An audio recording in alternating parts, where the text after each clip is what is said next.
10절은 함께 하십시다. 수고하고 무거운 짐진 자들아 다 내게로 오라. 내가 너희를 쉬게 하리라.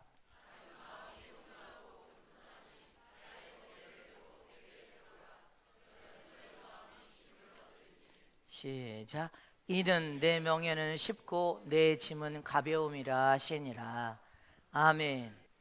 나그네 인생을 잘 살자. 이 세상 나그네 인생을 잘 살자.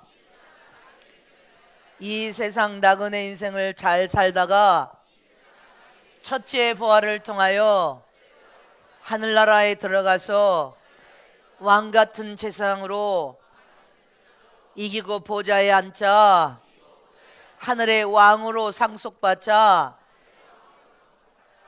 아멘.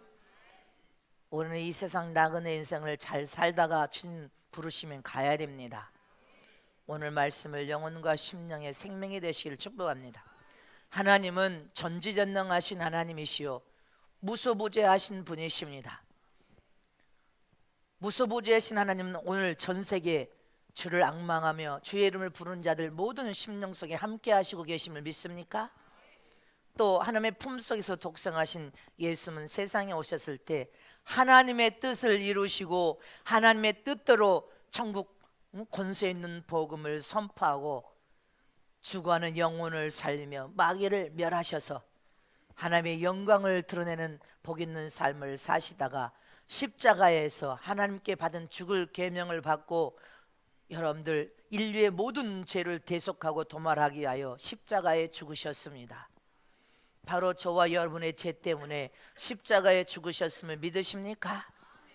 예수님은 세상에 오셔서 3년 6개월이라는 공생애를 사셨습니다.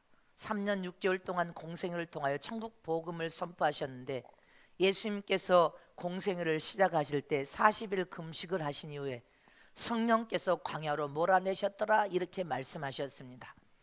성령의 충만함으로 그분이 천국 권세 있는 복음을 선포할 때 머리 둘 곳이 없다고 했었습니다. 어디에고 머리 둘 곳이 없이 오직 이 고을 저 고을 복음 천국 권세 있는 복음을 선포하면서 병든 자 병을 치료하시고 귀신을 쫓아내며 영혼을 살려내는 일에 온통 주력하셨음을 믿으시기를 축원합니다. 이처럼 주님께서는 세상에서 오래오래 살기 위해서 세상에서 무엇인가 성공을 꿈꾸지 않았습니다. 세상에서 집을 사고 땅 사고 건물 짓고 창고를 지어서 편안하게 살려고 세상에서 준비한 것이 단 한 가지도 없으신 분이십니다. 예수님은 철저히 나그네 길을 걸어가는 인생으로서 나그네 생활에 불필요한 짐을 세상에 단 하나도 주지 않고 사셨습니다. 믿으십니까? 언제든지 하나님이 맡겨주신 사역이 끝나면 진짜 고향인 천국으로 돌아갈 나그네 인생으로 사셨습니다. 믿습니까? 이처럼 우리도 지금 이 세상에 육을 입고 살아가지만 나그네 인생으로 살아야 된다는 사실입니다. 나그네 길에 여러분들 길을 걸어간 인생에게 불필요한 짐, 너무 세상에 불필요한 짐이 많으면 주님이 오늘 오셔서 우리를 부르실지라도 너무나 무거워서 너무나 견디기 어려운 무거운 짐에 짓눌려서 천국에 가는 길이 너무 고통스러울 뿐 아니라 세상에 너무 마음을 뿌리를 내려서 마음에 고정된 자는 주님 오셔도 불을 부르셔도 주님을 만날 수 없을 것입니다. 우리는 철저히 주님이 부르시면 세상에 불필요한 짐이 없이 우리를 주저앉히는 짐이 없이 여러분들 거침없이 주님을 만나서 천국에 돌아가야 됩니다. 그래서 이 세상의 삶을 통하여 나그네 인생이요 나그네 삶을 산다는 것을 깨달은 주님의 주의 종이나 제자나 지도자의 삶은 언제든지 어떤 상황에서든지 영혼을 향하여서 복음을 선포할 수 있으면 복음을 선포할 수 있도록 준비되어 있어야 됩니다. 또 언제든지 주님이 이사 가자, 천국으로 이사 가자 해도 우리는 이사를 가야 되고 세상 어디로든지 주님이 부르시면 아멘하고 항상 준비하고 있다가 가야 됩니다.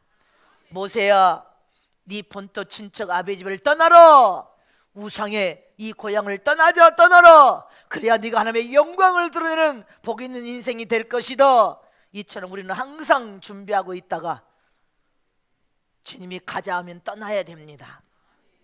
또 마지막으로 준비할 것은 언제든지 죽을 수 있도록 죽음을 준비하라는 것입니다. 우리는 언제 앞서거니 뒤서거니 떠날지 모릅니다. 그래서 죽음을 날마다 준비하라. 우리는 주님 오실 때 고통 없이 거침없이 기쁨과 감사 속에 떠날 수 있도록 밤마다 죽음을 맛보고 아침은 부활을 맛봄을 잊지 마시기를 축원합니다. 언제든지 우리는 죽을 수 있도록 죽음을 준비하고 있어야 된다는 것입니다. 믿으십니까? 이렇게 우리는 천국에 들어가는 길에 불필요한 짐이 너무 많으면, 세상에 가진 것이 너무 많으면 주님 오셔서 불러도 세상에 취해서 주님을 만날 수가 없단 말입니다. 초대교회에 있을 당시에는 많은 짐을, 낙타나 소나 말이나 양의 등에 짐을 지어서 여러분들 짐을 나르는 수단으로 사용하고 썼습니다. 그러나 지금은 얼마나 편한 세상이 되었습니까? 수 없는 이삿짐, 수 없는 짐도 자동차나 비행기에 싣고 휙 날아갈 수 있습니다. 우리는 교통수단이 너무 좋아서 짐을 쉽게 실어 날릴 수 있지만, 여러분들 이런 세상 짐 말고 우리가 영적 생활을 통하여서 마음의 짐은 어떻게 할 거냐는 것입니다. 마음속에 있는 짐들, 한순간도 떠나지 않는 염려, 근심, 걱정이라는 짐들, 정신적인 무거운 짐들, 심리적인 감정적인 무거운 짐들, 영적인 무거운 짐은 어떻게 할 거냐는 것입니다. 어떻게 해결을 받기를 원하십니까? 너무나 마음 많은 무거운 짐 때문에 육신적인 짐도 있고 영적인 짐 때문에 세상에 수 없는 사람들이 무거운 그 짐에 짓눌려서 지쳐서 수 없는 사람들이 신음하면서 살고 있다는 사실을 기억해야 됩니다. 그럼 이런 짐은 어떻게 해결을 받을 거냐는 것입니다. 오늘 해결을 받을 수 있도록 주님께서 오늘 본문 말씀을 통하여 우리에게 명확한 해답을 해주고 계십니다. 마태복음 12장 28절에서 30절 말씀에 주님이 어떤 말씀을 하고 계십니까? 다 같이 합독하여 주님 앞에 고백합니다. 시작.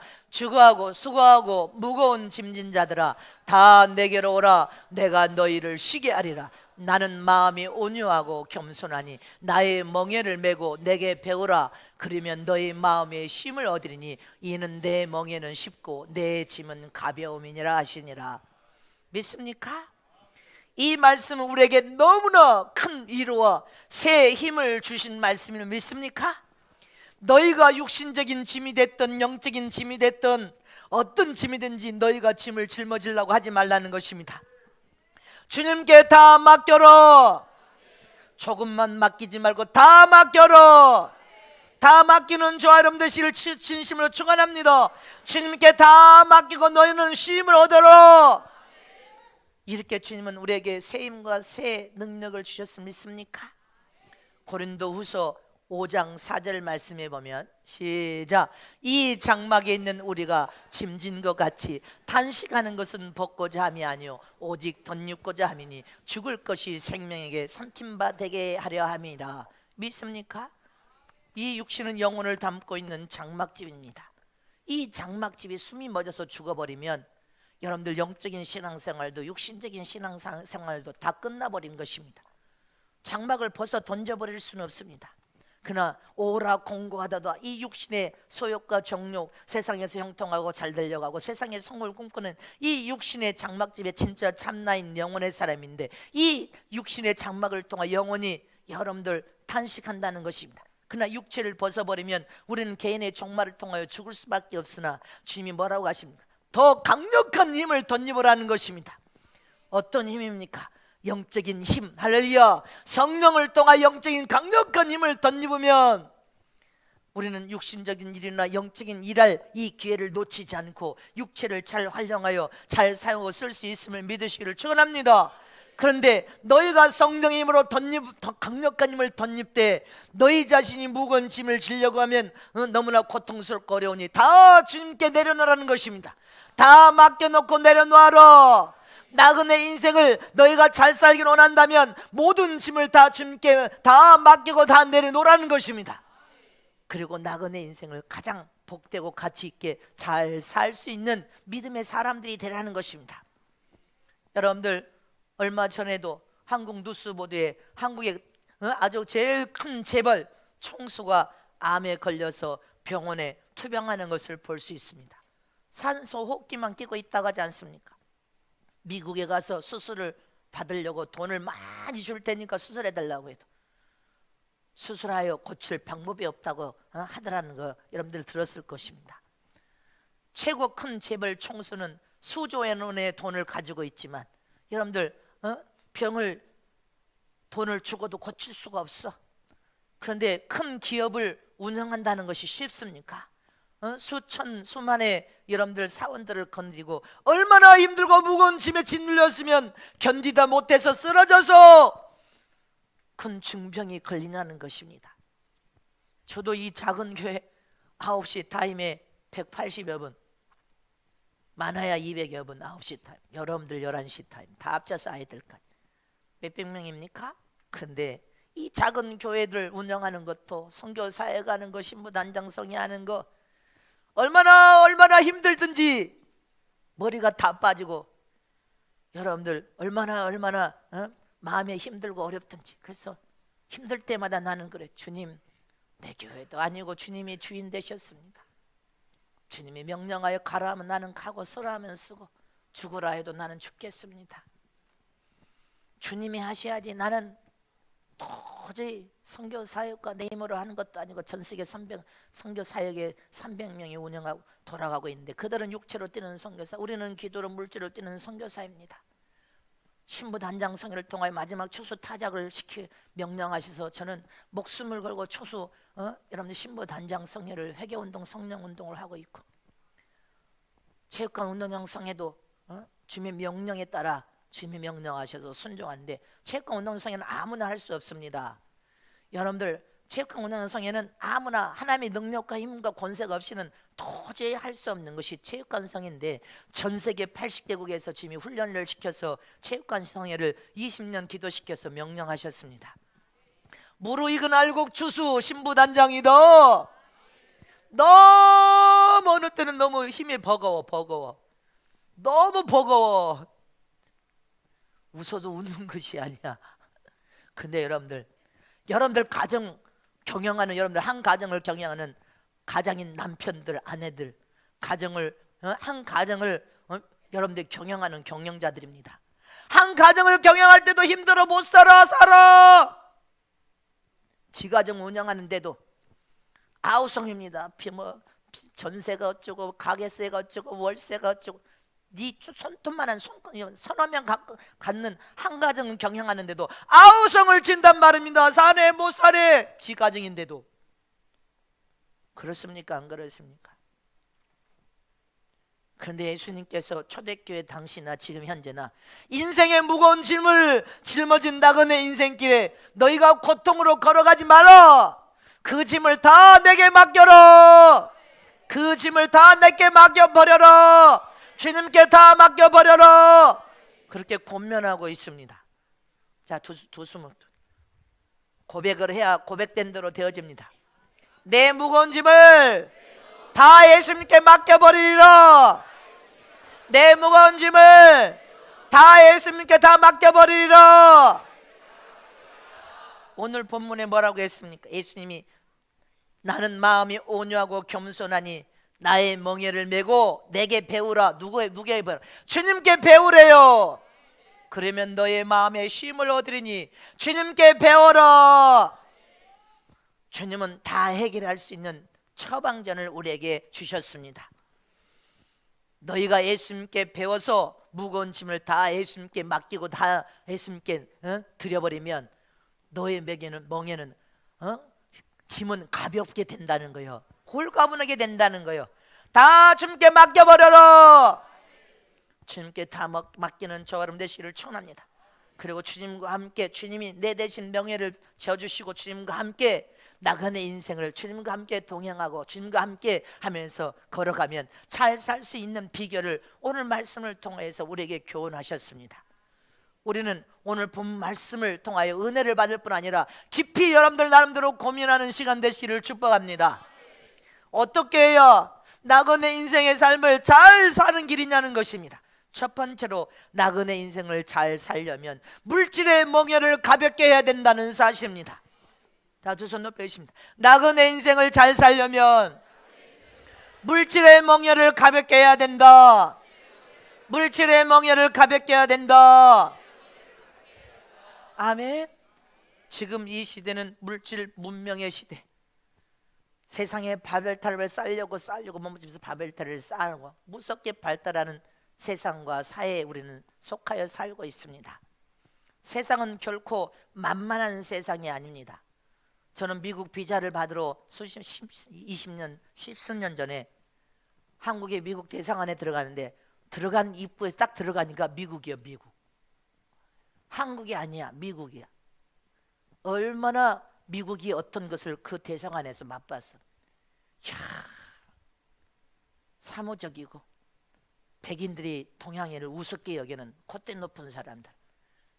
그런데 서울에 제일 1번가가 어디에 명동이라고 하지만 아니요, 제일 최고의 엘리트들이 있는 곳은 저 여의도입니다. 최고의 엘리트들만 그곳에 아주 운집하 있는데 그 교만이 하늘을 찌릅니다. 장관집에 있는 일하는 아줌마가 수위가 장관 버금가도로 그 기세가 등등하더니 여의도 자체 부동산들도 얼마나 그 기세가 당당하든지 교만이 하늘을 찌러. 그래서 임대 사업만 하다가 돈들을 너무 많이 벌었구나. 그래서 목이 기부소가 다 들어가 있어. 살려야 될 영혼이 얼마나 부득이수로 많은지 몰라. 잊지 마시기를 축원합니다. 세상은 결코 만만한 세상이 아닙니다. 아주 복잡하고 다양한 세상으로 내게 필요 없는 것이 세상에서 요구하면 그것을 소유해야 돼, 있어야 돼, 가져야 되는 세상이 돼버렸단 말입니다. 현대를 사는 현대인들은 짊어지기 힘든 이렇게 무거운 짐들을 다 짊어지고 살고 있습니다. 그런데 가장 이 세상에서 무거운 짐은 무엇일 것 같습니까? 만몬신입니다. 물질의 무거운 짐. 이 물질을, 재물을 많이 소유하기 위해서 사람들이 짓는 죄가 계속 연결고리처럼 연관되어 있습니다. 탐욕의 무거운 짐, 욕심의 무거운 짐, 그 욕심들 안 되니까 염려, 근심, 걱정의 무거운 짐. 이 무거운 짐이 허덕이다 보면 나그네 인생을 여러분들 힘들고 어렵게 살 수밖에 없습니다. 그러다가 천국에 여러분들 잘 못 들어갈 수도 있다는 것을 기억해야 됩니다. 여러분들 부자가 천국에 들어가기는 바늘기로 약대가 들어가는 것보다 더 어렵다고 했습니다. 부자라고 해서 천국에 들어가는 것이 어렵다는 것이 아니라 그 탐욕과 욕심이 눈에 멀 만큼 가져도 끝이 없이 욕심을 부리니까 그 욕심이 양심이 화인만을 통한 하인을 맞아버리면 천국에 들어갈 수가 없다는 것입니다. 잊지 마시기를 축원합니다. 누가복음 12장 13절 이하에 보면 예수님께서 어떤 젊은 청년이 와서 예수님께 부탁하는 장면입니다. 다 같이 합독하십니다. 시작. 무리 중에 한 사람이 이르되 선생님, 내 형을 명하여 유업을 나와 나누게 하소서 하니 이르시되 이 사람아 누가 나를 너희의 재판장이나 물건 나누는 자로 세웠느냐 하시고 저에게 이르시되 삼가 모든 탐심을 물리치라 사람의 생명이 그 소유에 넉넉한 데 있지 아니하니라 하시고. 할렐루야. 믿습니까? 어떤 한 사람이 예수님께 와서 선생님, 우리 형이 얼마나 짠돌인지, 이 말이요, 너무나 유산을 다 챙기고 나를 주지 않습니다. 그러니 선생님께서 우리 형님에게, 동생에게 유산을 좀 나눠줘라, 그렇게 명령하여 주시기 원합니다. 이렇게 묻는 것입니다. 이렇게 간절하게 요청하는 장면인데 예수님이 뭐라고 했습니까?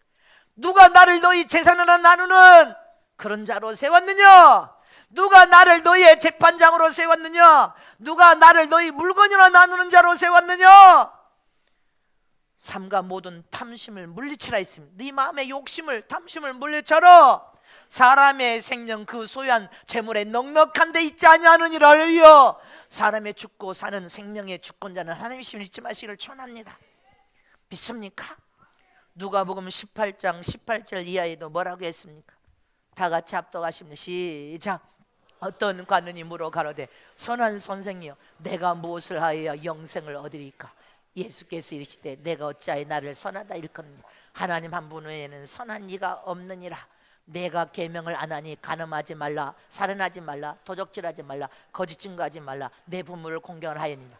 여짜오되 이것은 내가 어려서부터 다 지켰나이다. 예수께서 이 말을 들으시고 이르시되 내가 오히려 한 가지 부족한 것이 내게 있는 것을 다 팔아 가난한 자들을 나눠줘라. 그래야면 하늘에서 보아가 내게 있으리라. 그리고 와서 나를 쫓으라 하시니 그 사람이 큰 부자인 거로 말씀을 듣고 심히 근심하더라.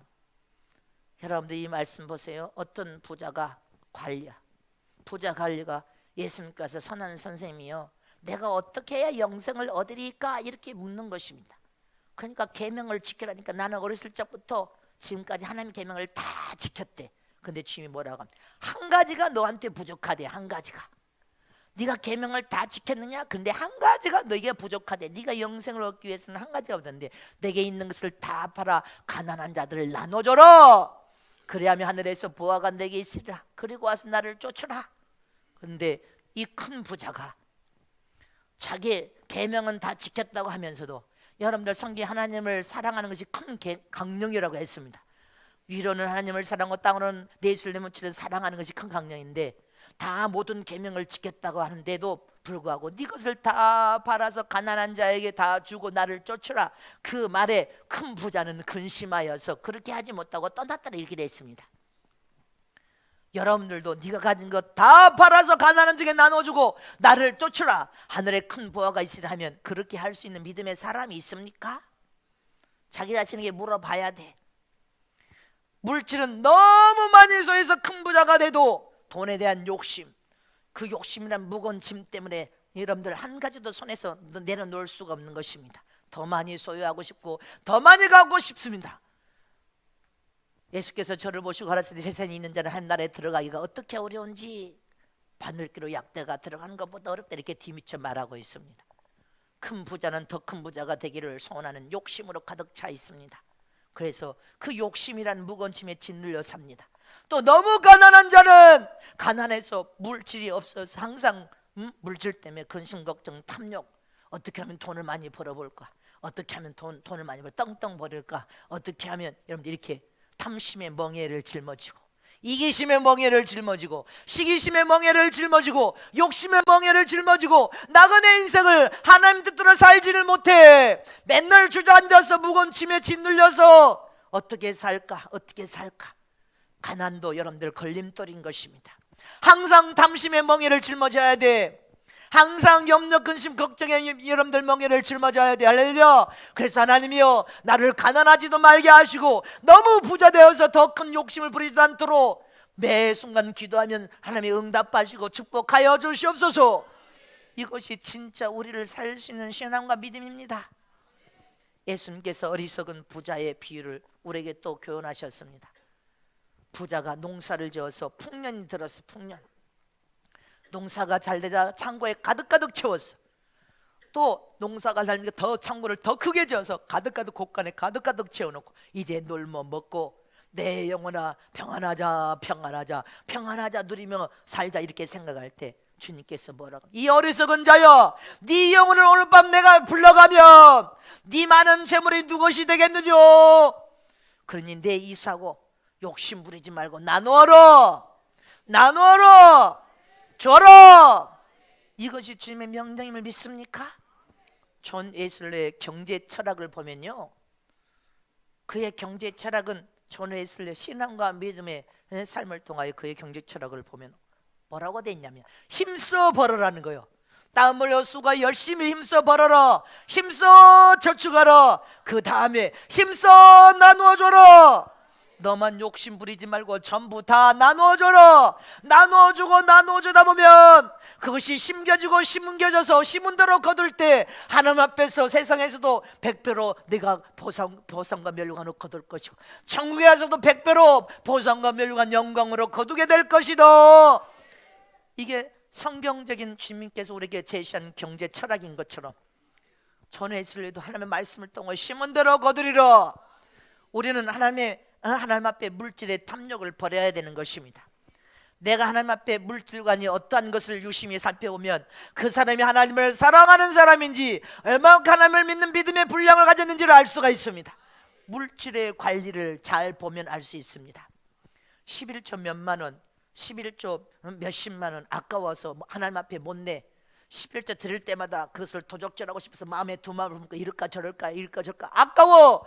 11조가 아까운 사람들, 하나님의 것을 드리는데도 11조가 아까워서 도적질을 당하는 것 같아. 헌신하고도 그것이 아까워서 견디지를 못해. 아까워. 이 사람은 하나님을 사랑한다고 말하면 안 되는 것입니다. 믿음의 정표, 사랑의 정표, 하나님 것을 드리는데도 너무 아까워서 도적질 당한 것 같아. 아깝다는 마음이 들면서 여러분들 헌금을 11조나 감사헌금 드린 사람은 하나님을 사랑하는 사람이 아니요, 믿음도 어린아이보다 더 못한 수준에 있는 사람인 것입니다. 아무리 믿음을 말해도 하나님 보실 때는 너는 믿음이 없는 자다. 하나님 앞에 드리면서 아까워. 아깝냐? 너는 그러고 하나님 앞에는 복 주세요 거저 공짜로 바르고 거저 얻으려고 하는 이 어리석은 자야. 네가 어찌 믿음의 사람이라고 하나님을 사랑한다고 볼 수 있느냐? 여러분들이 하나님께 드리네 조금도 본전 생각이 안 나야 되는데 아까워. 아까운 사람은 하나님을 사랑하는 사람이 아닙니다. 하나님을 온전하게 믿는 믿음의 사람이 아닙니다.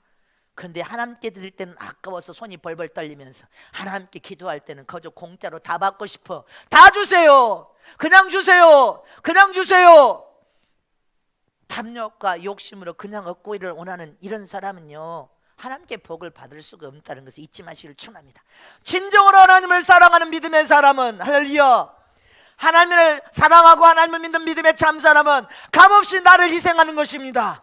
나를 내어주고 또 내어주고 또 드리고 싶고 주님 앞에 다 드려도 후회가 없어. 또 드리고 싶고 더 드리고 싶어. 아깝지가 않단 말입니다. 다 드리고 싶어. 없어서 못 드리지 다 드리고 싶어. 드려도 잊지 마시기를 축원합니다. 아깝지가 않아. 이런 믿음이 진정한 믿음으로 자라고 하나님을 사랑하는 진정한 사랑으로 참 신앙이라고 할 수 있단 말입니다. 누가복음 6장 38절에 뭐라고 했습니까? 다 같이 합독하십니다. 시작. 주라, 그리하면 너에게 줄 것이니 곧 후히 되어 누르고 흔들어 넘치도록 하여 너에게 안겨주리라. 할렐루야. 그런데 너희는 마음으로 헤아린다는 것입니다. 이걸 하나 왜 드리면 하나님께 축복을 받을까? 이걸 드리면 너무 아까워. 손이 덜덜덜 떨려. 여러분들, 주님은 주라, 그래야면 주님이 돌아올 때 30, 20, 100배가 돌아오는데 넘쳐나게 네 품에 안겨주기까지 축복하겠다는 것이 하나님의 약속인 것입니다. 그러면 우리가 나그네 인생을 하나님 앞에 잘 살려면 영적인 문제나 육신적인 여러분들 모든 것, 모든 짐을 하나님께 다 맡겨드리고, 여러분들 진정한 하나님을 사랑한다면 이 물질을 우리는 철저히, 최고의 짐 중에 짐은 이 물질의 복인 것입니다. 그런데 물질의 짐이 제일 커. 탐욕과 욕심의 짐이 제일 커. 여러분들 어렵고 가난해도 염려, 근심, 걱정의 짐이 제일 커. 그러나 저와 여러분은 다 하나님의 것임을 믿습니까? 내 것은 하나도 없다. 다 하나님의 것이다. 내 손을 펴야 된단 말입니다. 그리고 마음을 비우고 내려놔야 돼. 그래서 하나님의 영광을 위하여 철저히 하나님의 것을 하나님이 요구하면 아멘이십니다. 하나님께 철저히 드리는 물질관이 여러분들에게 하나님 앞에 진실과 정직으로 분명하게 주님 앞에 물질관을 가져야 하나님께 물질의 축복을 받을 수 있음을 믿으시기를 축원합니다. 이렇게 나그네 인생을 잘 살면 물질의 멍에를 가볍게 해야 된다는 것입니다. 내 것은 하나도 없어. 다 하나님의 것이야.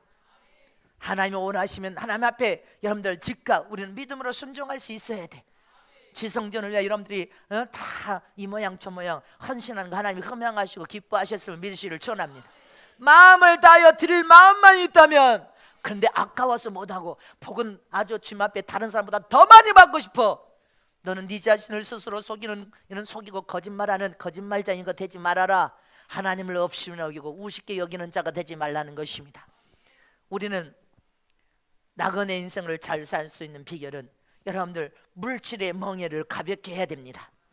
내 것이 아니라는 사실을 깨달아 철저히 마음을 비우고 내려놓을 수 있는 자가 하나님의 영광을 드러내며 나그네 인생을 잘 사는 길임을 믿으시기를 축복합니다. 두 번째로, 나그네 인생을 잘 살려면 믿음으로 모든 짐을 하나님께 다 맡겨야 된다는 사실입니다. 예수님께서는 수고하고 무거운 짐 진 자들아 다 내게로 오라. 다 나를 믿으라는 것입니다. 믿습니까? 너희 마음에 요한복음 14장 1절의 말씀에도 다 같이 합시다. 시작. 너희는 마음에 근심하지 말라. 하나님을 믿으니 또 나를 믿어라. 믿습니까? 하나님을 믿으니 또 나를 믿어라. 너희 마음에 근심이란 마음속에 품고 있는 모든 근심을 다 하나님께 가지고 나와서 믿음으로 하나님께 다 맡기라는 것입니다. 하나님을 믿으라는 것입니다. 부모 형제의 문제이든지 부모 형제의 믿음도 다 하나님께 맡기라는 것입니다. 부부의 문제도 다 하나님께 맡겨라. 자녀의 문제도 다 하나님께 맡기고 기도하라. 직장의 문제든 이성의 문제든 물질의 문제든 질병의 문제든 가정의 문제든 교회의 신앙의 문제든 다 하나님께 맡겨라. 모든 근심 걱정 염려 모든 문제를 전능하신 하나님께 다 맡기라는 것입니다. 하나님의 해결의 이 열쇠를 가지신 분이시다. 그러니까 하나님께 다 믿음으로 다 맡기라는 것입니다. 그리고 너는 예수 안에서 참 기쁨과 참 행복을 감사 속에서 누리면서 살아라는 것입니다. 이것이 주님께서 우리에게 축복하신 약속임을 믿습니까? 이렇게 나그네 인생을 하나님 앞에 잘 살려면 반드시 믿음으로 하나님께 모든 것을 다 맡겨드리되, 우리는 이 시대 우리 육체가 하늘의 병기로 의의 병기로 거룩한 병기로 금과 은거루처럼 보배롭고 존귀한 병기로 사용되고 쓰임받는 여러분들 복된 죄종과 제자들 지도자들이 다 되시기를 진심으로 축복합니다. 축복합니다. 이렇게 저와 여러분이 믿음으로서 나그네 인생을 사는 주의 종과 지도자 제자의 삶은 어떤 삶을 믿음으로 살아야 됩니까? 정결한 삶을 살아야 됩니다. 곧 깨끗한 삶을 살아야 된다는 것입니다.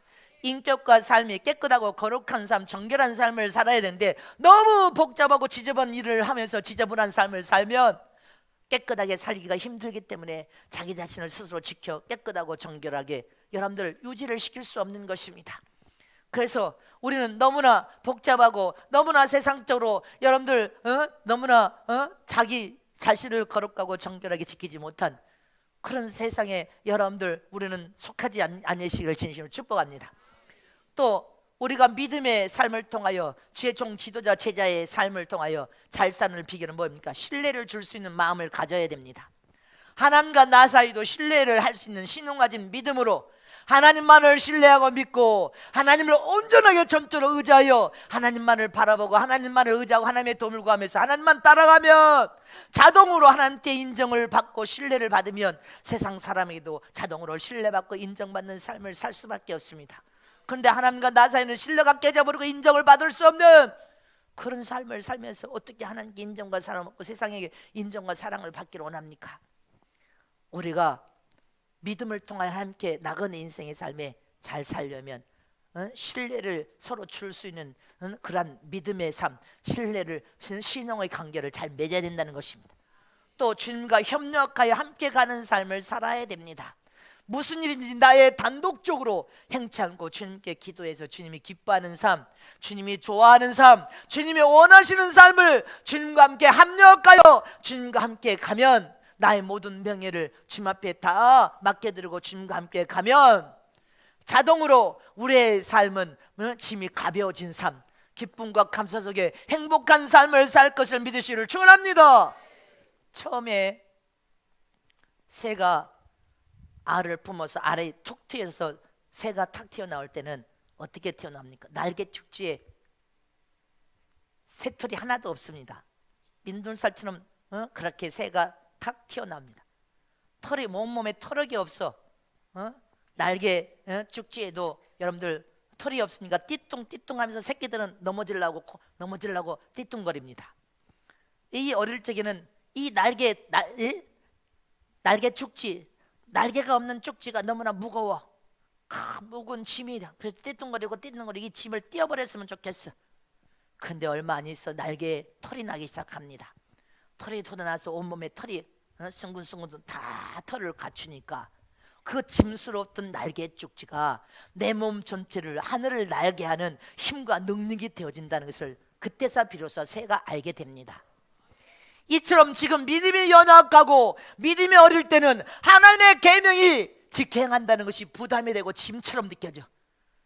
주일 성수를 온전히 지킨다는 것도 믿음이 어릴 때는 짐이야, 짐. 11조 그러면 도둑 맞은 기분이야, 짐이야, 짐. 그 11조라는 계명을 지켜야 하나님께 물질의 축복을 받는데 짐처럼 느껴진단 말입니다. 믿음이 연약하고 믿음이 어릴 때는 손뼉치고 찬양하는 것도 짐이야.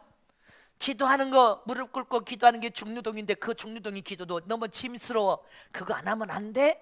짐스럽습니다. 짐이란 말입니다. 우상에게 절하면 3, 4대의 저주를 면치 못하는 게 우상에게 절하면 안 된다. 그것도 명절 때만 되면 온 가족이 모인 데서 믿음을 지키기가 얼마나 어려운데 그것도 짐이요. 무거운 짐. 거짓말하고 도적질하는 거, 도박 안 한다는 거, 술 안 먹는 거, 그거 술 끊는 거, 그것도 짐이야. 무거운 짐이야.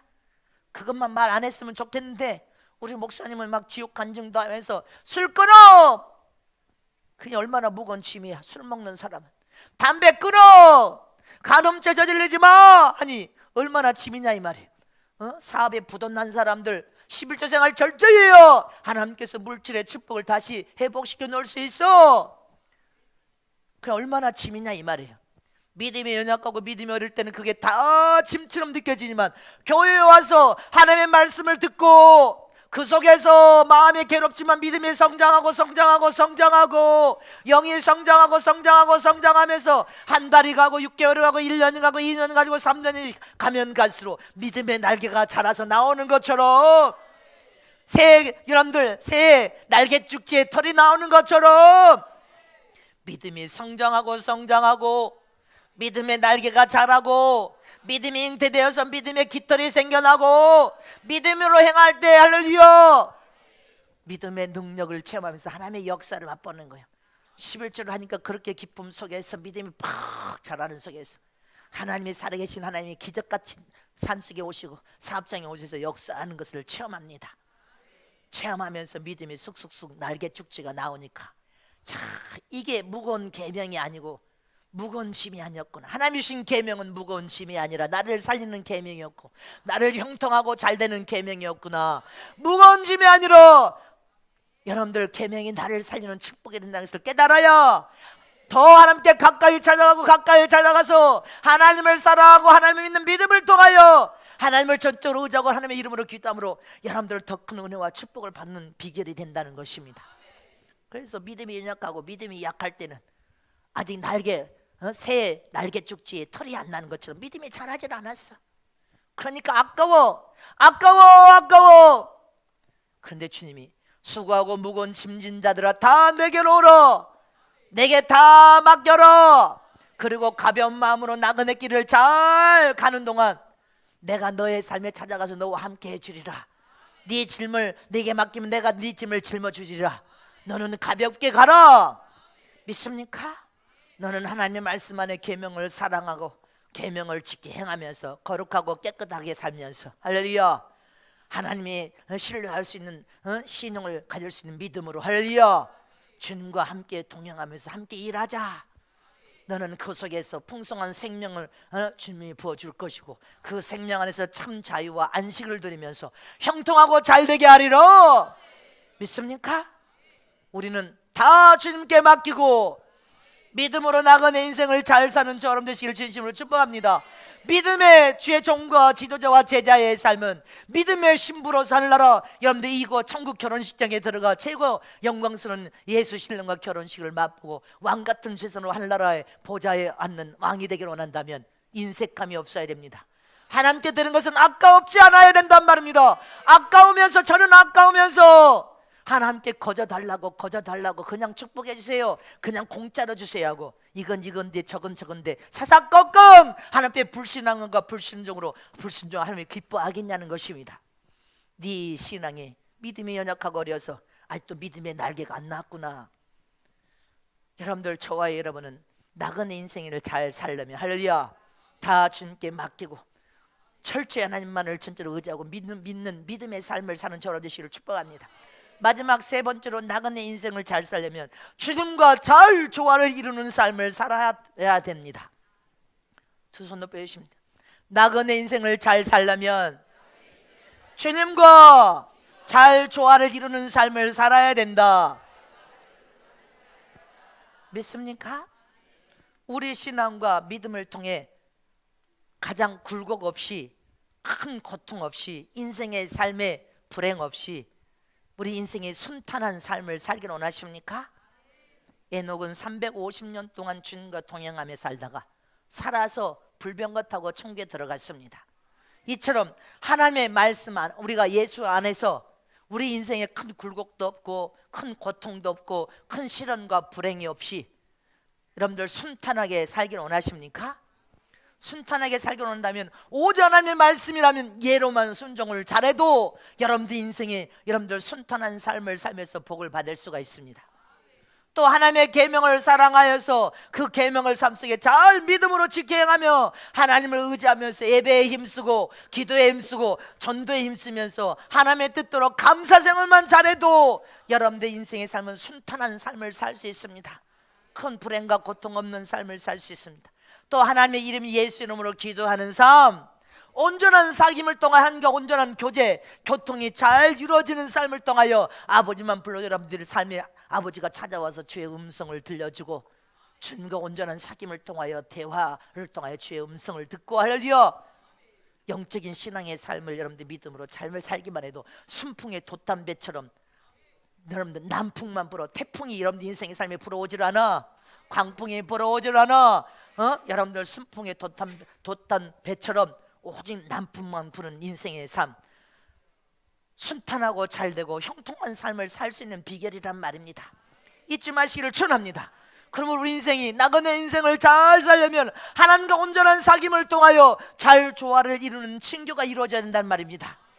하나님이 나의 삶에 찾아와서 늘 나와 함께 동행하면서 함께 말씀하시고 도란도란 인생에 큰 위기도 없고 불행과 고통도 없어 광풍도 불지 않아 순탄하고 형통하고 잘된 삶을 살기로 하는데 이 세 가지를 잘해야 돼요. 믿습니까? 스위스 나라는 여러분들 사시사철 눈이 오는 나라입니다. 한국은 겨울만 눈이 와. 이스라엘 헬몬산은 매일 눈이 내립니다. 헬몬산의 꼭대기는 눈이 하얗게 지금도 쌓여 있습니다. 근데 그 헬몬산에 눈이 내리는데 골짜기에는 물 한 방울이 없어. 근데 저 사막, 수도 없는 사막을 가면 사막에 갈릴리 바다에 물이 기둥이 되어서 솟구쳐 오릅니다. 신기한 그 물로 이스라엘은 여러분들 농작물이 얼마나 축복을 줬더니 양파가 이만해, 감자가 이만씩 자랍니다. 이처럼 스위스라는 나라는 눈이 오는 나라예요. 사시사철 눈이 오는 나라. 처음에는 이 나라가 눈이 너무 오니까 나라적으로도 골치요, 국민도 눈 때문에 아주 골칫거려. 눈을 치우는 것이 전쟁이야. 그러니까 국민들이 그냥 고생이 말로 할 수 없는 고생 덩어리였어. 날마다 눈 때문에 염려 근심 걱정으로 아주 눈이 골칫거렸단 말입니다. 날마다 눈을 치려고 생각해요. 우리는 한국은 겨울에 서너 번 전주는 눈이 오니까 겨울에 서너 번 오도 마당을 채우는 것이 장난이 아니네. 그런데 나라적으로 눈을 치운다고 생각해봐요. 국민들에게 아주 골칫거려. 그런데 어느 날 한 사람이 이 눈을 사용해서 좋은 개발을 한다면 이 눈을 이용해서 이 나라가 부흥한 나라가 될 수 있다는 것을 어느 날 문득 영감을 통하여 깨달았습니다. 뭘 깨달았어요? 이 나라에다 스키장을 만들어서 전 세계 사람들이 이 스키장에 이 눈을 가지고 스키를 타러 오도록 만들자. 그래서 스키장을 만든 거예요. 스키장을 발명한 거예요. 전 세계적으로 최고의 스키장은 스위스에 있습니다. 스키장을 만드니까 사람들이 위로 올라가면서 스키를 타는데 전 세계에서 몰려와. 그러니까 눈은 더 이상 골칫덩어리가 아니라 나라적으로 눈은 황금덩어리가 되었단 말입니다. 전 세계에 달러를 벌어들이는 황금덩어리가 되어버렸어. 우리나라 강원도 스키장은 눈이 안 오니까 사실 인조 눈을 만들어가지고 인조 눈을 펄펄 뿌립니다. 그런데 스위스는 눈이 골칫덩어리가 아니라 더 이상 국가의 황금덩어리가 되어서 전 세계 사람들이 몰려와서 여러분들 스키를 타려고 몰려온다면 사시사철 몰려와. 그러니까 황금덩어리가 되었어. 눈덩어리가 황금덩어리가 되었네. 이처럼 우리가 주님을 사랑하고 주님과 함께 가는 길에 있어서 나그네 인생의 삶을 사는 길에 있어서 무거운 짐에 멍에를 메고 가면 여러분들 쓰러져 죽습니다. 그런데 예수님께 무거운 멍에 짐을 다 맡겨라. 다 주님께 무거운 짐진 자들 다 주님께 와서 다 주님께 너희 모든 멍에 짐을 다 맡겨라. 네 멍에는 쉽고 갸보요니라. 할렐루야. 이처럼 지금 여러분들이 짊어지고 있는 무거운 짐을 다 주님께 내려놓으라는 것입니다. 네가 지금 골칫덩어리처럼 생각하는 그 무거운 짐을 잘 개발하면 눈이 황금덩어리가 되어서 바뀌어지는 것처럼, 믿습니까? 네가 지금 골칫덩어리처럼 생각하는 그 일을 네가 잘 개발하기만 하면 네 인생에 가장 멋지게 영화롭게 할 수 있는 축복이 될 것이다. 미래 위해 염려하고 근심하고 걱정하냐는 것입니다. 하나님이 너희가 이쁜 짓을 하고 기쁨을 드리면 어떻게 역사하고 축복할 줄 아냐는 것입니다. 그러니 네가 지금 골칫덩어리처럼 생각하는 그 일이 네 인생을 바꿔놓을 수 있는 축복이 될 수 있다. 네가 골칫덩어리처럼 생각하는 그 일이 수많은 사람을 살려내고 수많은 사람을 돕고 먹이고 마시게는 축복의 통로가 될 수 있다. 할렐루야. 베이비 박스가 생각하면 끔찍한 것 같지만 그 일이 하나님의 영광을 드러내는 복 있는 일로 만들어지면 너희들에게 축복의 통로, 은혜의 통로, 영광을 드러내는 통로가 될 수 있다. 믿습니까? 잊지 마시길 축원합니다. 여러분들 마음에 지금 골칫덩어리와 같은 일이 무엇이 있습니까? 고민하고 걱정하고 있는 무거운 짐이 무엇입니까? 그 짐을 개발하기만 하면 눈덩어리가 황금덩어리로 변한 것처럼 여러분들 인생의 영광스러운 축복으로 바꿔놓을 수 있고, 그게 은혜의 통로, 축복의 통로가 되어질 수 있음을 믿으시기를 축원합니다. 축원합니다.